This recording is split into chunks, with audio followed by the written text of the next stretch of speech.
Bonjour chers amis, j'espère que vous allez bien ce matin. Nous nous retrouvons pour une nouvelle vidéo. Alors nous allons faire suite, comme je vous l'ai dit hier, avec le premier empire, avec Napoléon Bonaparte, parce qu'il y a beaucoup à dire sur ce dirigeant hors du commun, faut le dire, hein. C'est quelqu'un dont j'approuve pas sa politique. Moi j'approuve pas le bonhomme, hein, je ne vous le cache pas. Ce n'est pas dans mes favoris. Mais en même temps, il faut reconnaître que c'est un homme haut en couleur qui a donné à la France ce que nous trouvons aujourd'hui dans les institutions, les préfectures, le Conseil d'État, le Sénat, les préfets, les préfectures, enfin toutes ces choses-là. Le Code civil 1804, hein, n'oublions pas que c'est Napoléon qui l'a fait, qui l'a établi, mais dont il a précisé que seul le roi pouvait promulguer les lois. Je le rappelle, article 1 de la Constitution, du Code civil, pardon, excusez-moi. Tout d'abord, chers amis, je vous rappelle, comme toujours, comme tous les matins en commençant cette vidéo, de vous abonner si ce n'est pas encore fait, de partager cette vidéo avec vos amis sur vos réseaux sociaux favoris et qu'en sais-je. Faire des enregistrements, faire ce que vous voulez avec, pourvu que ça reste dans la légalité. C'est tout ce que je vous demande. Mettez-moi un pouce, parce que ça m'aide à faire connaître cette chaîne, à la faire monter un petit peu. C'est vrai qu'elle ne monte pas beaucoup en ce moment. Alors je vous demande, je réclame des pouces, en l'air de préférence, bien sûr. Pouce en bas, bon, j'accepte aussi. Donc likez, partagez, et puis surtout alors, pour avoir les informations, les vidéos qui apparaissent chaque jour avant tout le monde, eh bien activez la clochette. Vous voyez, ça prend quelques secondes, c'est pas très long. Alors je vous parle du Premier Empire. Voilà, ça je l'enlève. On va rester là. Nous revenons donc sur l'homme. Alors là, c'est son blason, vous voyez, les armoiries de Napoléon Ier, Bonaparte, voilà, vous voyez. Nous sommes là avec le casque, la couronne d'empire, etc. Voilà. Est-ce que j'ai noté le... Oui, j'ai noté. Excusez-moi, on éternue ce matin, c'est le temps, hein, que voulez-vous ici, il fait très très très humide. Le froid n'est dû qu'à une humidité très élevée. En agrométrie, on doit avoir entre 76 et 80-86% d'humidité dans ces régions. Mais enfin, c'est comme ça, que voulez-vous. Alors, ah oui, j'ai fait une digression, mais que voulez-vous, c'est comme ça aussi. Alors, que dire du premier consul depuis 1799, hein, il devient empereur des Français, donc du pays des fromages, je le rappelle. Alors, on va regarder un petit peu quel est... il n'y a pas grand-chose, hein. C'est étonnant. Le titre d'empereur du pays des fromages a été porté par les souverains de la famille Bonaparte. Décidément. Napoléon Ier, Napoléon II, théoriquement, et Napoléon III. Bon, lui, c'est l'aiglon, je crois, hein. Ah non, Napoléon III, pardon, c'est... Non, non, non. Nous en reparlerons. Décidément, il a du mal à naviguer, cet ordinateur. Bah ça, c'est Windows, hein. Faut savoir que je ne sais pas ce que ça vaut Apple, mais là, nous sommes vraiment dans le bas de gamme, hein, alors que c'est des ordinateurs qui coûtent assez cher quand même. Mais le système, l'OS, est nul. Alors, Napoléon, donc Napoléon III, je l'ai dit, celui d'impératrice des Français a été porté par leur épouse, alors Joséphine de Beauharnais et Marie-Louise d'Autriche. Alors d'abord, Joséphine de Beauharnais, qui a fortement influencé Napoléon Ier, dit Bonaparte, parce que c'est la famille de Bonaparte, hein, c'est ça, hein, normalement. Alors, qui était Marie-Joséphine Rose de Tacher, et pas Thatcher, hein, Tacher, de la pagerie, oh là, dite Joséphine de Beauharnais, dès le 23 juin 1763 aux Trois-Îlets en Martinique, est morte le 29 mai 1814 au château de Malmaison à Rueil-Malmaison en Île-de-France et la première épouse de l'empereur Napoléon Ier de 1796 à 1809. Oula, il n'était pas très fidèle, hein. À ce titre, elle est impératrice des Français de 1804 à 1809 et reine d'Italie, bien sûr, de 1805 à 1809. Alors Joséphine est née d'une famille de Békés. Alors c'est une tribu, bien sûr. Bon, on va pas trop regarder ce qu'est les Békés. Oh, oui, bon. Aux Antilles françaises, un Béké est un blanc créole descendant des premiers colons esclavagistes. Ce terme concerne principalement les descendants originaires de Martinique, mais aussi ceux de Guadeloupe. Bon, mais ça, je vais pas trop m'étendre là-dessus. Dans une grande propriété de la Martinique, elle arrive donc, elle est créole, hein, c'est-à-dire que le père devait être esclavagiste et la mère, donc antillaise, quoi, de couleur noire cuivrée, vous savez, comme sont les Antillais et les Guadeloupéens. Alors, Joséphine, bon, je l'ai dit, elle arrive en métropole après son mariage avec Alexandre de Beauharnais. Voilà, Alexandre de Beauharnais, vous voyez, vicomte de Beauharnais. C'est pour ça qu'on appelle la marquise, non, Joséphine de Beauharnais, bon, parce que de son premier mariage. Victime de la Révolution française, exécutée durant la Terreur, donc le duc de Beauharnais, hein, je rappelle. Durant cette période, Joséphine est emprisonnée plusieurs mois. Fréquentant les salons parisiens, elle rencontre le général Bonaparte qui la rebaptise Joséphine. Alors, elle s'appelait comment autrement bon, c'est pas très net tout ça. Bon. Et avec qui elle se marie. Ce second mariage lui permet de devenir impératrice après la proclamation du Premier Empire. Elle se heurte à l'hostilité de sa belle famille. Oui, bah oui, que voulez-vous, on n'acceptait pas trop les Noirs à l'époque, hein. Attisé par son incapacité à engendrer un héritier, Napoléon divorcé. Oui, que voulez-vous, il y avait une sorte de... Bon, les belles familles n'acceptaient que la lignée, voilà, hein, vous voyez ce que je veux dire. Elle se retire dans son domaine de Malmaison. Bon, alors que dire de plus? Bon, écoutez, je ne vais pas trop m'étendre là-dessus. C'est une impératrice qui, voilà, ça c'est le général de Beauharnais. Oui. Ah oui, il était général, pardon. Général. euh, il est né à Fort-Royal en Martinique. Il est, bon, je ne sais pas s'il était esclavagiste, lui aussi, j'en sais rien. Bon, bref. Emprisonnement sous la Révolution. Mais c'était une très belle femme, Joséphine de Beauharnais. Vraiment, l'impératrice. Une très très belle femme. Portrait de Joséphine, dont les dents prématurément gâtées l'incitent à produire son fameux demi-sourire. Eh oui, bon, ça que voulez-vous, à l'époque, on ne soignait pas les dents comme aujourd'hui, hein. Séjour en Italie, bon voilà, je vous laisse lire un petit peu la biographie de Joséphine de Beauharnais si vous y intéressez. C'est très intéressant d'ailleurs de lire sa biographie. C'est une femme haut en couleur, si je peux me permettre, c'est un jeu de mots, hein. Vraiment avec une beauté particulière. Bon, ben, eu égard à ses appareils dentaires, mais ça, que voulez-vous, hein. Il n'y a pas qu'elle, hein. Alors, elle est impératrice des Français, bon, empereur des Français, voilà, Joséphine de Beauharnais, puis Marie-Louise. Alors, qui était Marie-Louise?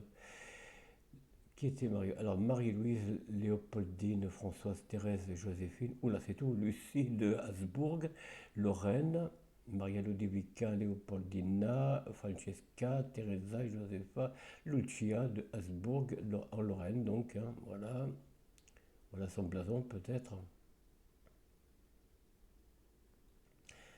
La maison de Lorraine, oui. Et les membres de la maison impériale et royale d'Habsbourg-Lorraine sont issus de mariages de Français, duc de Lorraine et de Bar, 1708-1765, et de Marie-Thérèse de Habsbourg. Bon, tout ça, c'est des beaux mariages. Alors, regardez un petit peu la beauté de cette femme aussi. Regardez. Regardez ça. Rien à dire, hein. Napoléon savait choisir ses épouses, hein. Franchement, il avait du goût. autrichienne, archiduchesse pardon, d'Autriche, princesse de Hongrie et de Bohême, née le 12 décembre 1791 à Vienne, Autriche, et morte le 17 décembre 1847, bien après Napoléon, à Parme, en Italie, bien sûr. Voilà, ville italienne, Parme, et impératrice des Français, bien sûr, de 1810 à 1814, après l'abdication de Napoléon, bien entendu.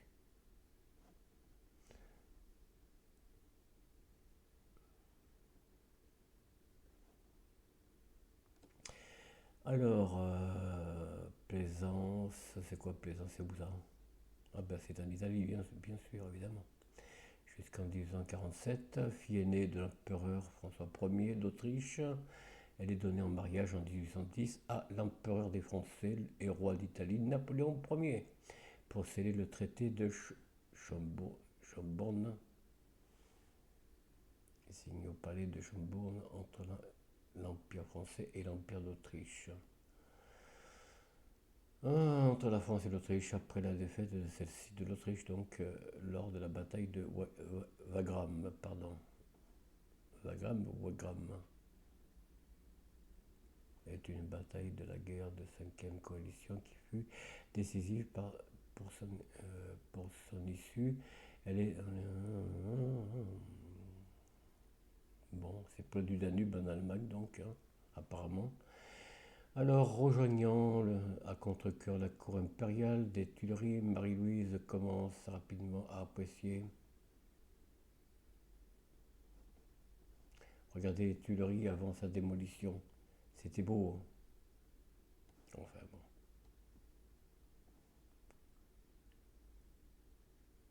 Voilà, c'est là où il y a l'actuel jardin des Tuileries. Ah, on voit rien. Bon, c'est pas la peine. Je croyais qu'on allait voir la photo, mais non.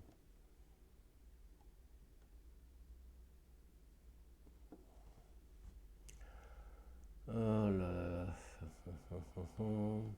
Quand Napoléon est vaincu par la 6e coalition, Marie-Louise décide de ne pas le suivre dans son exil à l'île d'Elbe. Ah, c'est bien dommage.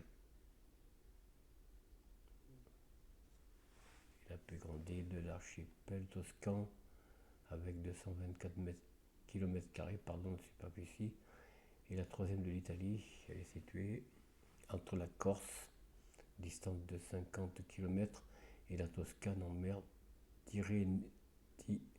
Tyrrhénienne. Elle est séparée de la péninsule italienne par le canal de Piombino. Voilà, bon, ça c'était l'île d'Elbe. C'est là où Napoléon finira sa vie, son exil et sa vie, bien sûr. Voilà. À l'issue des 100 jours et de la défaite décisive de Napoléon à Waterloo, bon, comme nous le savons, hein, par le général. Alors, ça y est, Wellington, le duc de Wellington, pardon.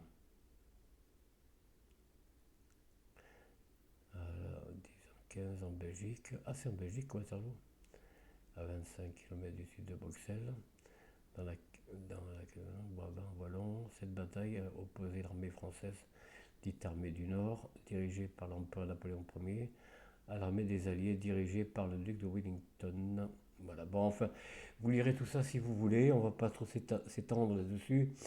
On va pas parler des faits de guerre, des victoires et des défaites de Napoléon, parce que ce serait très très très très long. Je reviens en arrière, je reviens un petit peu sur Napoléon, bien sûr.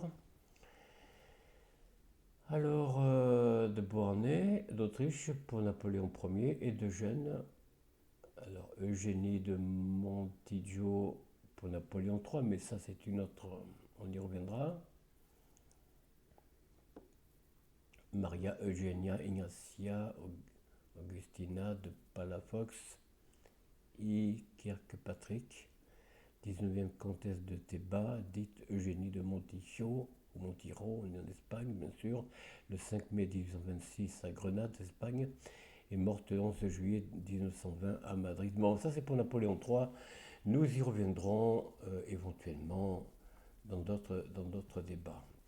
Quand on sera à Napoléon III, nous parlerons de cette dernière, comment dire, cette épouse, donc Eugénie de Montijo. Voilà. Bon. Alors, conception du titre. Le titre est proposé à Napoléon Bonaparte, alors premier consul, pour que la République ait un chef à fonction héréditaire, avec le titre d'empereur des Français. Le sénateur consulte, organique du 28 Floréal en 12, dit constitution de l'an 12, et le texte qui instaure le Premier Empire. Il sera principalement amendé par le Senatus Consult 19 août 1807 qui viendra supprimer le tribunat. Ah bon. Voilà un petit peu pour l'histoire du Premier Empire, du Premier Empire, donc l'empereur des Français. Le Premier Empire qui s'achèvera en 1800. Attendez, que je ne dise pas de bêtises, 1827 je crois. Non, non, non, non. 1814 c'est la défaite définitive. Bon, dans le Premier Empire, je ne sais plus combien de temps il a régné. Attendez, je regarde un peu. Je reviens en arrière. Voilà, 1800. Ben oui, 1821, oui, c'est ça. 5 mai 1821. Oui, 1821, c'est la défaite définitive, et 1814, c'est sa première défaite avant les 100 jours. L'année 1814 est l'année. Bon. Voilà. Voilà un petit peu pour, comment dire, pour Napoléon Bonaparte qui, jusqu'en 1814, va régner, en tant qu'empereur. Oui, on peut dire un règne, parce que c'est une simulation de la monarchie de la République. Hein. Voilà, la première République est en close. La deuxième, elle viendra un petit peu après. Je crois, il me semble. Hein. Attendez, Napoléon II.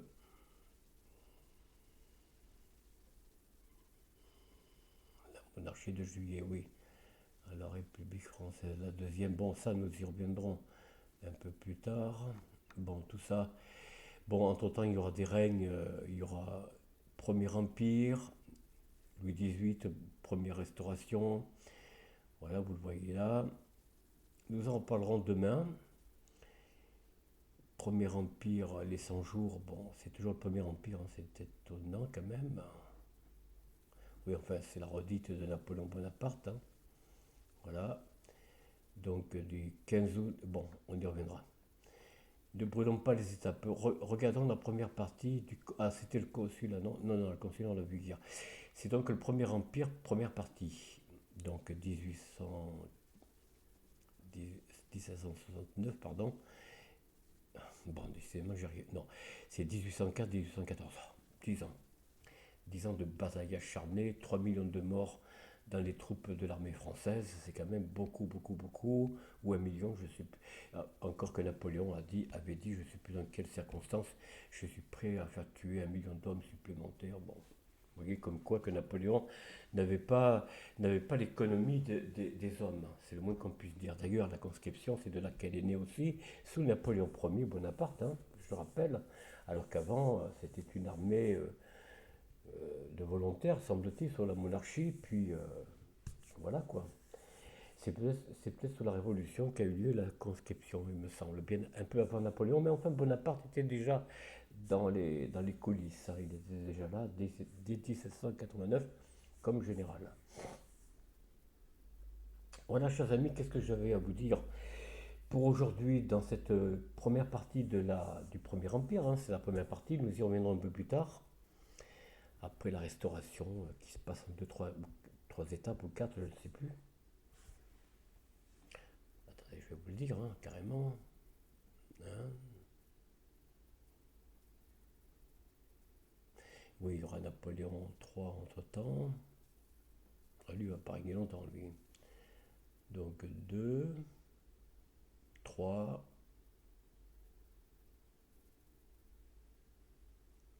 il y a 4, oui, 4, voilà. Que je dise pas de bêtises. Il y a Louis-Philippe, ça c'est juillet. Charles X, 3, il y a trois monarchies, enfin, monarchies, royautés qui vont prendre le trône du pays des fromages. Donc il y aura, bon, ben, on verra ça demain. Voilà, je m'arrête à Napoléon parce que j'aurais pu faire les deux. Remarquez, c'est vrai que j'aurais pu hier faire les deux vidéos, mais déjà elle était assez longue. Je voulais pas trop vous ennuyer avec bon, l'histoire c'est bien, mais être trop long. Alors c'est vrai que je ne suis pas un spécialiste de l'histoire non plus. Donc il y a quelqu'un qui était un spécialiste dont j'ai plus le nom. Euh, Ah, il est mort, ça fait déjà pas mal d'années maintenant. Euh, Attendez, je vais le chercher, on va le chercher ensemble. Comme ça.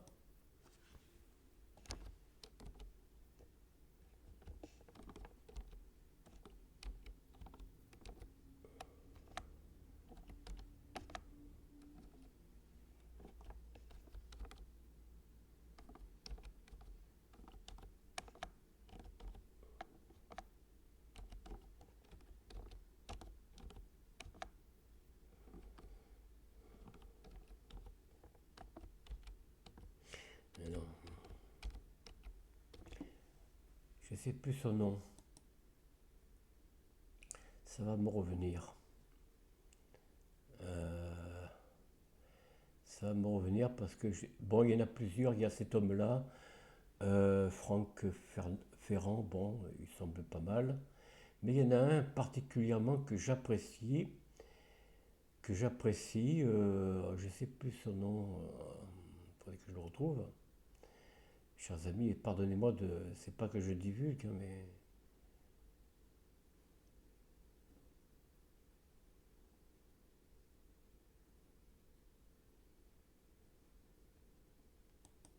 je sais pas si c'est là. Ah bon, ben on va pas y arriver avec en plus les pages de son nom qu'à charger. Et pourtant c'est un ordinateur professionnel. Vous vous rendez compte? Vous vous rendez compte? France TV, c'est peut-être là qu'on va le trouver, non? Oh, puis alors le temps que. Bon, chers amis, pardonnez-moi, c'est Henri, son prénom c'est Henri. Oh là là. Oh, non, c'est pas ça. Oh, puis alors, c'est pénible. Oh là là là, que c'est pénible. Allez, j'enlève tout parce que là, vraiment, ça m'ennuie. Oh là là, que c'est ennuyeux. Chers amis, voilà, j'arrête ici cette vidéo. Pardonnez-moi d'être un peu si impatient, mais bon, il charge lentement cet ordinateur. Et je ne sais pas comment faire. J'ai beau supprimer des dossiers, euh, il n'y a rien à faire apparemment. Ils veulent démolir Windows 10, on dirait, hein, c'est ça. Hein. Ils veulent mettre à mort en 2020, en 2025, je crois, cet OS. Bon, moi je crois que je vais changer d'ordinateur je vais arrêter Windows parce que ça devient un peu lourd. C'est très long à charger et en plus c'est très compliqué. Bon, voilà, chers amis, j'arrête là de râler. Voilà. J'espère que cette vidéo vous a plu. Moi, je vous invite à faire vos recherches si vous voulez en connaître et en comprendre un peu plus de hauteur. Alors demain, on va parler de la... Alors le consulat, on l'a vu. Demain, on va parler royaume. Alors attendez, je vais peut-être noter ça parce que sinon, je suis capable d'oublier. Alors, royaume.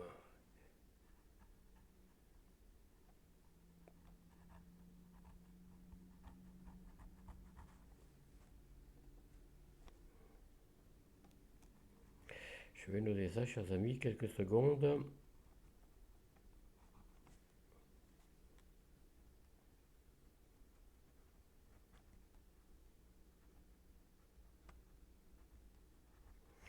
Alors, le règne de Louis XVIII sera très court, comme vous le verrez. Bon, mais ça, que voulez-vous, hein.